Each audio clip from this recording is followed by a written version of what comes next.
नमस्ते बच्चों। आशा करती हूँ कि आप सभी कुशल मंगल होंगे। आज हम हिंदी उद्भव में से नया पाठ पढ़ने वाले हैं, तो सभी बच्चे अपनी पेंसिल और पाठ्य पुस्तक के साथ तैयार हो जाइए। बच्चों, आज हम उद्भव पाठ्य पुस्तक में से नया पाठ, उसका नाम है मुकदमा हवा पानी का। चैप्टर 15 मुकदमा हवा पानी का। बच्चों, ये पाठ एक नाटक है। तो नाटक अभिनय करके प्रस्तुत किया जाता है। अभिनय मतलब एक्शन करके आप इसको प्रस्तुत करते हैं। आपने बहुत सारे नाटक देखे होंगे, ये लाइव होता है, आप सामने देख सकते हो। आपने स्कूल में भी बहुत सारे नाटक ऐसे प्रस्तुत किए होंगे, है ना। नाटक को केवल संवाद की शैली में प्रस्तुत किया जाता है। ये डायलॉग फॉर्म होते हैं, हमें डायलॉग दिया जाता है, कैरेक्टर, हम किसी कैरेक्टर को रिप्रेजेंट करते हैं तो उसके डायलॉग्स हम बोलते हैं।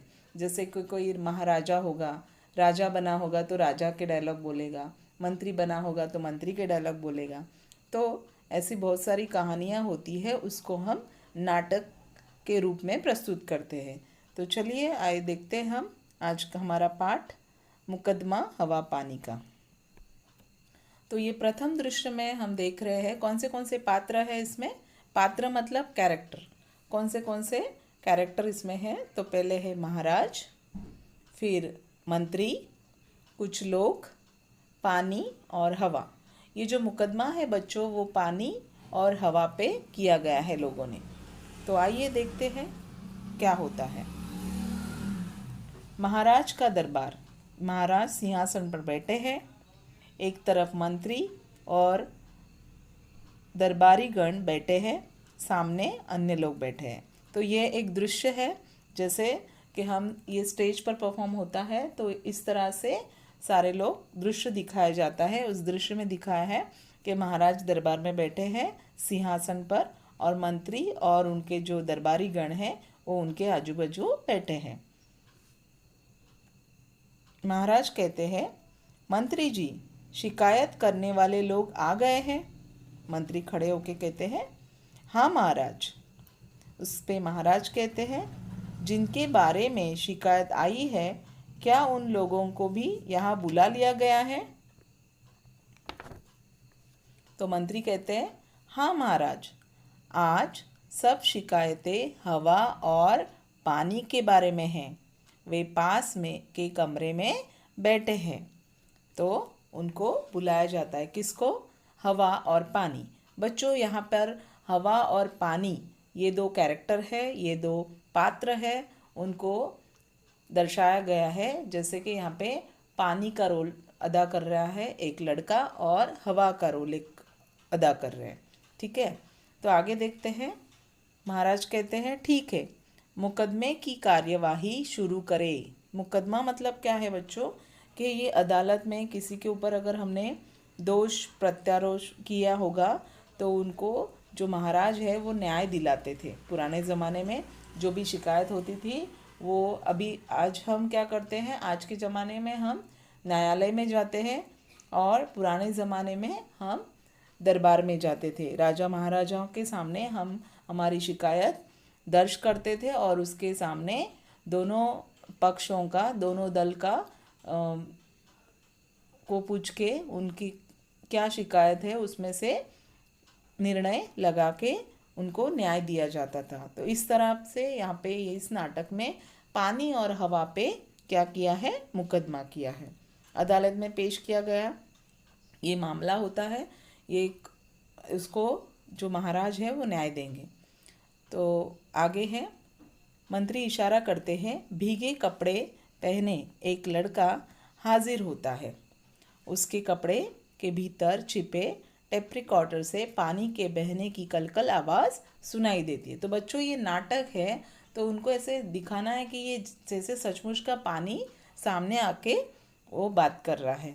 तो उसके लिए उसके अंदर क्या किया है, रिकॉर्डिंग रखा है जिससे पानी की आवाज़ आती है। पानी कहता है, महाराज की जय। पानी ने महाराज की जय ऐसे कहा। फिर महाराज कहते हैं, पानी, तुमसे इन लोगों की शिकायत है। यदि शिकायत सच साबित हो गई तो तुम्हें दंडित किया जाएगा।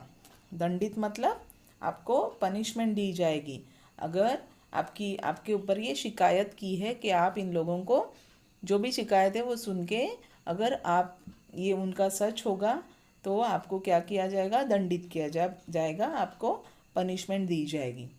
तो पानी कहता है, महाराज मुझे नहीं मालूम कि ये लोग मुझसे क्यों नाराज़ है, मैं एकदम निर्मल हूँ।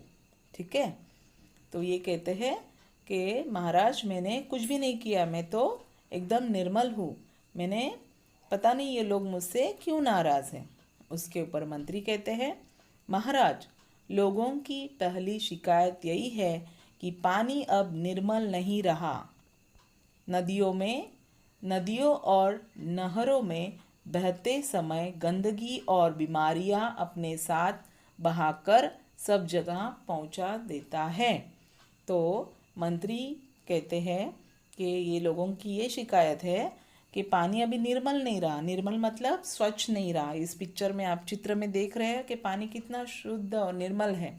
तो इस तरह से पानी अभी रहा नहीं है। नदियों और नहरों में बहते समय गंदगी और बीमारियां अपने साथ बहाकर सब जगह पहुंचा देता है। वो कह रहे हैं कि नदी का पानी अभी गंदा हो गया है, हमें निर्मल पानी नहीं मिल रहा है। उसके ऊपर पानी कहता है, महाराज ये लोग पहले की तरह पानी की रखवाली नहीं करते। रखवाली मतलब पानी को स्वच्छ नहीं रखते हैं, पानी दूषित होने से बचाते नहीं हैं। पशुओं को जोहड़ के भीतर तैरने देते हैं। जोहड़ मतलब कच्चा तालाब, जहाँ पे छोटा सा तालाब बनाया जाता है, उसमें क्या करते हैं ये लोग कि पशुओं को और इसमें तैरने देते हैं। पशु अपनी गंदगी तालाब में छोड़ते हैं। देखो इसमें चित्र में आपको दिखाई दे रहा है, भैंस गाय इसके अंदर तैरते हैं और क्या करते हैं, उसमें अपनी गंदगी छोड़ते हैं। गांव की दूसरी गंदगी भी तालाब में फेंक दी जाती है। जैसे कि लोग कपड़े धोते हैं, है ना, गंदे कपड़ों का पानी होता है, साबुन का पानी होता है, फिर बर्तन मांजते हैं। इस तरह से क्या कर रहे हैं लोग, गांव के लोग तालाब को और नदियों को गंदा करते हैं। फिर इस नदियों में कारखानों की गंदगी और शहर के गंदे नाले का पानी छोड़ा जाता है। उसके साथ साथ और दूसरी क्या क्या चीज़ें हैं बच्चों, तो कारखानों से जो गंदा पानी होता है आपने देखा होगा, वो क्या किया जाता है, इन तालाबों में नदियों में छोड़ा जाता है। इसके वजह से भी पानी गंदा हो रहा है। महाराज मैं अपने आप गंदा नहीं होता। पानी कह रहा है कि मैं अपने आप गंदा नहीं होता, ये लोग मुझे गंदा कर रहे हैं। महाराज कहते हैं, भाइयों आपके पास इसका क्या जवाब है।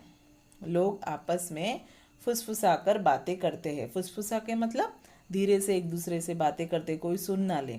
फिर उनमें से एक बोलता है, महाराज ये तो मान लिया, पर कहीं बरसात कहीं नहीं बरसना, यह तो इस पानी की मनमानी है। मनमानी मतलब अपना मन चाहा करना, अपने को जो जैसा करना है वैसे करो। तो वो कह रहे हैं कि ये जो पानी है ये बरसता है, वो कहीं बरसता है कहीं नहीं बरसता। बरसता मतलब बारिश होती है कई जगह, कहीं नहीं होती है। इसका क्या मतलब हुआ, वो अपनी ही मनमानी कर रहे हैं। इसके ऊपर पानी कहता है, नहीं महाराज मुझ पानी की मर्जी कहाँ चलती है, मेरी कहाँ मर्जी चल रही है, मेरी इच्छा से कहाँ कुछ हो रहा है। ऐसे पानी कहता है, जिधर ढलान हो, जहाँ का मोहल्ला अनुकूल हो, वहाँ मुझे जाना ही पड़ता है। इन लोगों ने पहाड़ियों को काट कर वहाँ मैदान बना दिया है, वन नष्ट कर दिए हैं। ऐसी जगह बरसात कैसे हो सकती है। वर्षा न होने के लिए भी यही लोग जिम्मेदार हैं। तो पानी कह रहा है कि ये सारे लोग इसके लिए जिम्मेदार हैं, मैं नहीं। क्योंकि इन लोगों ने क्या किया कि वनों को नष्ट कर दिया, पानी खुद ही अपने आप ही सब गंदगी पानी में छोड़ रहे हैं। तो ये सारे लोग उसके लिए जवाबदार है, जिम्मेदार है। दूसरा आदमी कहता है, अधिक वर्षा के लिए कौन जिम्मेदार है। तो ये कह रहा है कि अधिक वर्षा होती है उसके जिम्मेदार कौन है। तो पानी कह रहा है, जो बादल बना है वह तो बरसेगा ही, फिर जहाँ वर्षा का पानी बहना चाहिए, जहाँ नदी बहनी चाहिए, जहाँ मेरे सुस्ताने की पुरानी जगह होगी, वहाँ तो मैं जाऊँगा ही। लोगों ने ऐसी जगहों पर घर बना लिए हैं, ऐसे घर तो डूबेंगे ही। मैं इनकी बनाई गलियों नालियों में तो घूमता रहूं, यह कैसे संभव है? तो पानी जो है वो कह रहा है कि ये जो लोग हैं उन्होंने क्या किया है, वनों को काट कर, है ना, मैदान बना दिया और उधर क्या कर दिया है, अपने घर बना दिए हैं। और इस वजह से क्या होगा कि मैं तो वनों में ज़्यादा से ज़्यादा बारिश होती है बच्चों, क्योंकि वहाँ पे पेड़ पौधे अधिक होते हैं, है ना, आपको पता ही है। पर ये वन को काट के अगर हमने वहाँ पे शहर बसा दिए तो पानी कह रहा है कि वो तो मेरी खुद की जगह है, वहाँ पे आप लोगों ने आके आक्रमण करके वहाँ पे आपके घर बना दिए हैं, तो उसमें मेरी कोई भी गलती नहीं है। वहाँ पे आप क्या होगा कि आप वहाँ पे आपके घर डूब ही जाएंगे। लोग फिर आपस में बात करते हैं। और तीसरा आदमी कहता है, महाराज, हमारा गांव सदियों से ऊंची जगह पर बसा हुआ है। हमने नीची जगहों पर कोई घर नहीं बनाया है। फिर भी इस बार हमारा गांव बाढ़ का शिकार हुआ है। चौथा आदमी कहता है, महाराज, पानी आंख मूंद कर चलता है। तो उसके ऊपर पानी कहता है, नहीं महाराज, मैं देखकर चलता हूँ, तभी तो ढलान की तरफ जाता हूँ, कभी ऊंची जगह पर चढ़ने की कोशिश नहीं करता हूँ। यह लोग जानते हैं कि इनके गांव के पास एक पहाड़ है। पहले उस पर बहुत से वृक्ष होते थे। देखो बच्चों कि पहाड़ों पे क्या होते थे, बहुत सारे वृक्ष होते थे। पहले उस पर बहुत से वृक्ष होते थे। पहाड़ से उतरते समय मैं वृक्षों के बीच में से होकर आता और सीधे पानी के रास्ते वाली नदी नाले में बहता था। अब लोगों ने पहाड़ से वृक्ष साफ कर दिए। साफ कर दिया मतलब सब कुछ वनों को तोड़ दिया है, वहाँ पे एक भी वृक्ष नहीं लगाया है उन्होंने। मैं वहाँ से उतरता नहीं हूँ, बल्कि लुढ़कता हुआ नीचे आता हूँ। लुढ़कता हुआ मतलब कि आपने देखा होगा बच्चों के कुछ भी वहाँ पे अगर पेड़ पौधे होंगे तो पानी वहाँ पे रुक जाएगा या ज़मीन के अंदर चला जाएगा। पर यहाँ पे कुछ भी नहीं है तो पानी अपने आप नीचे, अब हम कैसे फिसल पट्टी से नीचे उतर जाते हैं, वैसे पानी कह रहा है कि मैं लुढ़कता हुआ नीचे आता हूँ। मुझे खुद पता नहीं चलता कि नीचे मैं कहाँ मिलूँगा। तो महाराज कहते हैं, तो ये बात सुनकर महाराज कहते हैं, कोई शिकायत है? इसके ऊपर कोई कुछ नहीं बोलता है। तो फिर महाराज कहते हैं, तुम्हारी चुप्पी इस बात की गवाह है कि तुमने भी इन कारणों को मान लिया है। तो चुप्पी मतलब सब लोग चुपचाप बैठ जाते हैं। तो उसके ऊपर महाराज कहते हैं कि आप सब लोग चुप बैठे, उसका मतलब ये है कि ये सारी आप लोगों की गलती है, इसमें पानी का कोई दोष नहीं है। तुम्हारी भलाई इसी में है कि अपनी गलतियाँ सुधारो और पानी को निर्मल तथा उपयोगी रहने दो। तो महाराज ने ये न्याय दिया कि पानी की इसमें कोई भी गलती नहीं, ये सब आप लोगों की गलती है। तो आपको क्या करना है, आपकी गलतियाँ सुधारनी है। किस तरह से सुधारनी है? तो आपको अधिक से अधिक पेड़ लगाने हैं और पानी को गंदा होने से बचाना है। तो बच्चों, आशा करती हूँ कि आपको ये पाठ समझ में आया होगा। धन्यवाद।